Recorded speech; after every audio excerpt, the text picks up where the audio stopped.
नमस्कार दोस्तों, विप्र एस्ट्रोलॉजी में आप सबका स्वागत है। आज का विषय ममता दीदी पर है।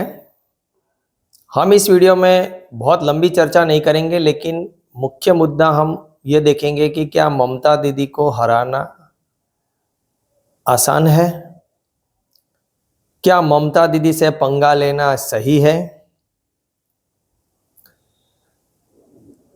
क्या ममता दीदी से पंगा लेने पर सामने वाले का ही नुकसान हो सकता है, क्या उनके ग्रह नक्षत्र कहते हैं, उसको हम मेन पॉइंट से समझने का प्रयास करेंगे। मेरा उद्देश्य यह है कि ज्योतिष के विद्यार्थी या ज्योतिष को जानने वाले ये सब पॉइंट को समझें तो ज्योतिष सीखने में आसानी रहेगी। ग्रहों के साथ साथ नक्षत्रों का प्रभाव अगर आप देखेंगे तो ज़्यादा अच्छा रहेगा और आपको उसका रिजल्ट भी देखने को मिलेगा। प्रिडिक्शन आप काफ़ी अच्छे से कर सकते हैं। तो आज हम ममता दीदी की कुंडली में जो मुख्य पॉइंट है उसकी चर्चा करेंगे कि उनकी जो एक छवि है वो एक फायर ब्रांड नेता पहले से कहलाती है और एग्रेसिव नेता। तो वो एग्रेशन क्यों है, कैसे है और उनसे पंगा लेना सामने वाले को कितना भारी पड़ सकता है, कोई भी हो, तो वो देखते हैं। हमारे पास जो इंटरनेट से ममता दीदी का जो बर्थ डिटेल अवेलेबल है वो 5 जनवरी 1955। अब हर जगह नॉर्मली डेट तो सही मिलती है किंतु टाइम सही नहीं मिलता। इंटरनेट पे जो टाइम दे देते हैं वो फिर दोपहर के 12 बजे क्या दे देते हैं। अब दोपहर के 12 बजे के हिसाब से 5 जनवरी 1955 का कोलकाता का हम प्लेस लेते हैं तो कुंडली बनाते हैं तो मेष लग्न की कुंडली बनती है। अब मेष लग्न की कुंडली जो आप यहाँ पर देख रहे हैं, ये कुंडली ये लग्न कुंडली से हम इसको एनालिसिस नहीं करेंगे, बल्कि मैं चाहूँगा कि हम इसके ग्रहों को ध्यान में रखें और नक्षत्रों को ध्यान में रखें। सबसे पहले मैं कहूँगा कि इनका जो चंद्र है वो कृतिका नक्षत्र में है, वृषभ राशि में है। अब वृषभ राशि में नॉर्मली उच्च का कहलाता है, तो उच्च का तो है ही, गुरु भी उच्च का है, शनि भी उच्च का है। 3 ग्रह तो यहां पर उच्च के दिखाई दे रहे हैं। अब चंद्र से बात करते हैं तो चंद्र जो है वो उच्च का है लेकिन कृतिका नक्षत्र में है। कृतिका नक्षत्र का जो देवता है वो अग्निदेव है, फायर है। उसका काम ही है जलाने का और प्योरीफाई करने का, शुद्धिकरण करने का। मेरे नक्षत्र सीरीज के वीडियो में जाके आप कृतिका नक्षत्र के बारे में ज़्यादा जानकारी ले सकते हैं, लेकिन फिर भी मैं यहाँ पे बता दूं कि कृतिका नक्षत्र के जो और चिन्ह है वो कटर है, काटने का काम करते हैं अच्छे के लिए। मैंने कहा जैसे डॉक्टर चाकू चलाता है, सर्जरी करता है तो मरीज को ठीक करने के लिए। सैनिक शस्त्र चलाता है तो देश की रक्षा के लिए, प्रजा की रक्षा के लिए। तो यहाँ शस्त्र चलाना, आग, और उसके एक और देवता कहे गए हैं कार्तिकेय भगवान, जो देवताओं के सेनापति है, जो एग्रेसिव नेचर है, लड़ायक है, इसीलिए तो वो सेनापति है, पूरी सेना का कमांड संभाल रहे हैं, योद्धा है। और मैंने कहा देवता अग्नि भी है, और अग्नि जो है वो न्यूट्रल है। अग्निदेव को न्यूट्रल देव कहे गए हैं, ना इसका पक्ष लेते हैं ना इसका पक्ष लेते हैं। नो डाउट देवताओं के पक्ष में रहेंगे किंतु वो सबके लिए उपलब्ध है। अग्निदेव सबको अपना लाभ देते हैं, गर्मी, उष्णा, उसकी ऊर्जा, उसका प्रकाश वो सबको देते हैं, उसके लिए सब समान है। लेकिन अग्नि है, अगर उससे प्यार से काम करोगे अग्निदेव से, तो वो आपके चूल्हे में, घर के चूल्हे में रहकर आपको खाना पका के देंगे, आपके मित्र बनकर रहेंगे। लेकिन अगर उसको उसके साथ छेड़छाड़ करोगे तो वो आपको जला देंगे। इसलिए हमारे बुजुर्ग भी कहे गए हैं कि आग और पानी से खेलना नहीं चाहिए। तो आग से खिलवाड़ नहीं हो सकता, खिलवाड़ हो गया तो जलोगे।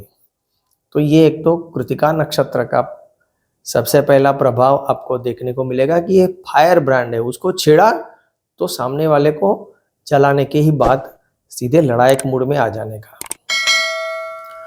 दूसरा, अगर हम देखते हैं, शनि महाराज भी उच्च के दिख रहे हैं तुला राशि में। मैं अभी भाव की बात ही नहीं कर रहा हूं क्योंकि हमारे पास एग्जैक्टली लग्न पता नहीं है कौन सा टाइमिंग, बट हम नक्षत्रों के आधार से ग्रह किस नक्षत्र में है उसके आधार पर हम कुछ जानने की कोशिश करते हैं। तो शनि तुला राशि में विशाखा नक्षत्र में है। अब विशाखा नक्षत्र के जो देवता कहे गए हैं वो दो देवता है एक साथ, एक ही नक्षत्र के, इंद्राग्नि, यानी इंद्र और अग्नि। अब यहां पर आप समझ सकते हैं कि इंद्र और अग्नि ये दोनों ही बहुत हमारे वैदिक जो कल्चर है या वैदिक संस्कृति है या हमारे चारों वेद हैं उसमें सबसे ज्यादा महत्व अगर दिया गया है तो इंद्र और अग्नि देवता को दिया गया है। इंद्र की बहुत सारे स्तुतियां है, सूक्त है, मंत्र है, और अग्निदेव के भी बहुत सारे हैं। फिर उसके बाद सोम के भी है बहुत सारे, बृहस्पति के भी है, लेकिन बहुत ज्यादा आपको देखने को मिलेंगे तो वो अग्निदेव और इंद्रदेव के। तो यहाँ इंद्र और अग्नि दोनों का एक साथ प्रभाव है, तो यहाँ पर और फायर हो गया। इंद्र भी एग्रेसिव नेचर है, रक्षा के लिए वो अपने स्थान के लिए, अपनी पोजीशन के लिए वो कुछ भी कर सकता है, लड़ाई मूड में आ जाते हैं। लेकिन प्रजा की रक्षा के लिए, अपनों के लिए, हम लोग सीरियलों में वगैरह में इंद्र को बहुत बुरी तरह देखते हैं, किंतु जब आप वेद पढ़ोगे तब पता चलेगा इंद्र का महिमा क्या है। बहुत सारे सूक्त है उसमें।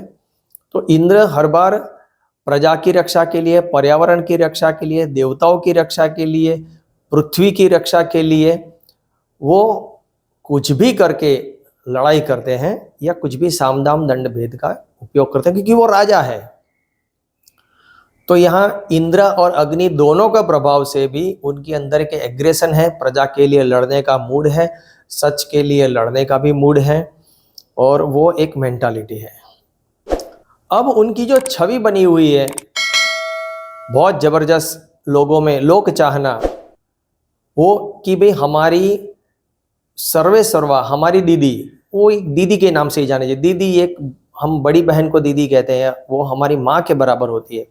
तो एक माँ जितना दर्जा दिया गया है उनको प्रजा ने, वेस्ट बंगाली और हमारे देश के भी प्रजा ने, बाकी के राज्य के लोग भी उनको दीदी के नाम से ही बुलाते हैं, ममता दीदी।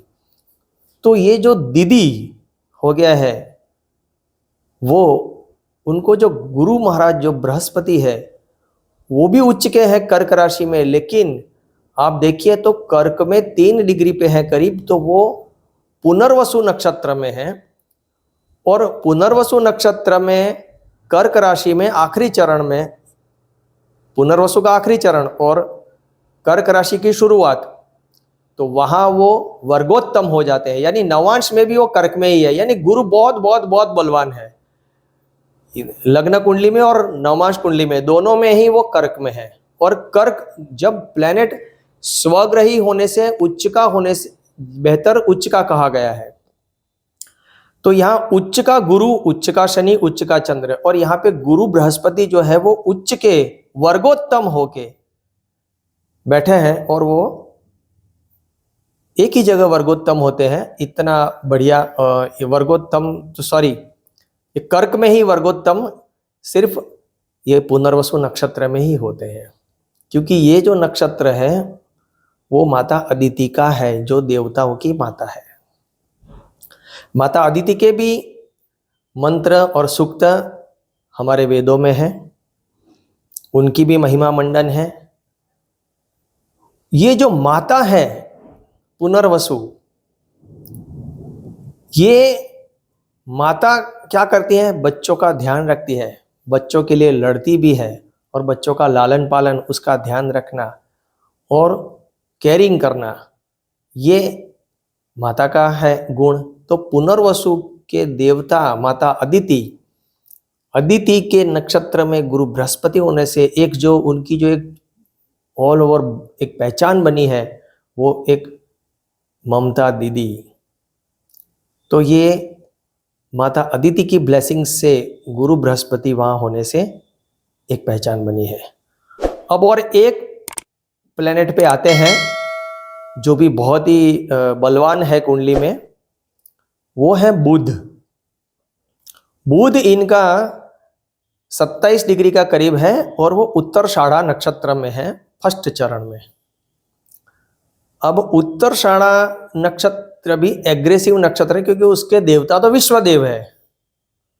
तो विश्वदेव के अंदर सभी देवताओं का एक साथ संयोग होता है, यानी वो मल्टी टैलेंटेड इंसान होता है और उसके अंदर एक एग्रेशन भी होता है क्योंकि वो अग्नि तत्व की राशि है। और यहाँ पे बुध फिर से वर्गोत्तम हो रहा है, यानी धनु राशि में जन्म कुंडली में है और नवांश में भी वो धनु राशि में ही जा रहा है, यानी वो फिर से अग्नि तत्व में ही जा रहा है। तो उनका जो डिस्कशन है, वार्तालाप है, जो उनका बुध से जो हमारी वाणी और वार्तालाप है, वो भी एग्रेसिव मूड में होता है। वो उसका प्रवचन देख लो या किसी के साथ वो बातचीत करते हैं तो भी थोड़ा सा एग्रेसिव मूड में ही वो बात करते हैं।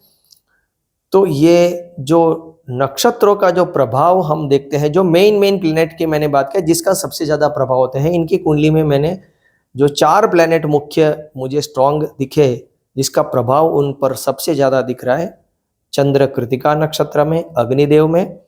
एक चीज और बता दूं, ऋग्वेद जो हमारा सबसे पुराना वेद कहा गया है, उसमें सबसे पहला सूक्त जो है वो अग्निदेव का है, यानी अग्निदेव से ही शुरुआत हो रही है वेद की। तो अग्निदेव का इतना महत्व है। तो चंद्र कृतिका नक्षत्र में अग्निदेव, उच्च का गुरु बृहस्पति उच्च के और वो भी वर्गोत्तम कर्क राशि में ही, माता अदिति के नक्षत्र में जिससे उनको ममता दीदी की पहचान मिल गई। और शनि तुला राशि में उच्च का होके इंद्राग्नि देवता के नक्षत्र विशाखा में। कई बार ये भी होता है कि विशाखा नक्षत्र हमें कई बार ड्यूअल पर्सनालिटी भी देता है कि 2 तरह की पर्सनालिटी डिफरेंट है, एक थोड़ा सा मटेरियलिस्टिक और थोड़ा सा एक आध्यात्मिक। क्योंकि जो इंद्र है वो मटेरियलिस्टिक है, अग्निदेव है वो मटेरियलिस्टिक कम है, वो एक स्पिरिचुअलिटी पर ले जाते हैं। तो 2 तरह की पर्सनालिटी भी देखने को मिलती है। और जो बुध है वो विश्वदेव के नक्षत्र में वर्गोत्तम होकर। तो ये सब देखते हुए मैं ये कह रहा हूं कि इनको छेड़ना इसीलिए बहुत भारी पड़ सकता है, इनके साथ पंगा लेना बहुत भारी पड़ सकता है, क्योंकि इतने प्लेनेट जो नक्षत्र देवता का जो बहुत जबरदस्त प्रभाव है, इसकी वजह से इनको बीट करना। और उसमें गुरु बृहस्पति का जो ब्लेसिंग है बहुत जबरदस्त ब्लेसिंग है, बहुत वर्गोत्तम। तो गुरु बृहस्पति का मतलब ही होता है सबसे बड़ा बचाने वाला। बृहस्पति हर बार उनको बचाएगा, प्रोटेक्ट करेगा और सामने वाले को डिफीट करने में बाकी के जो प्लेनेट है शनि और चंद्र जो इंद्राग्नि और अग्नि देवता के नक्षत्र में है वो उनको सहयोग करेंगे और बीट कर देंगे। तो दीदी को हराना या उनसे छेड़छाड़ करना अच्छा नहीं है। बस आज का वीडियो में मेरा यही आपको समझाने का प्रयास था। अच्छा लगा हो तो अपनी कमेंट्स जरूर भेजिए। ये ज्योतिष के बारे में आपको और भी अच्छा लगा हो ये वीडियो तो लोगों में शेयर कीजिए, चैनल को सब्सक्राइब कर दीजिए।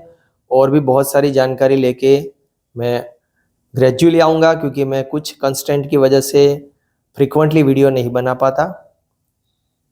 तो जैसे जैसे समय मिलेगा आपके लिए बहुत ही अच्छी जानकारी लेके आने का प्रयास करता रहूँगा। बहुत बहुत धन्यवाद। नमस्कार।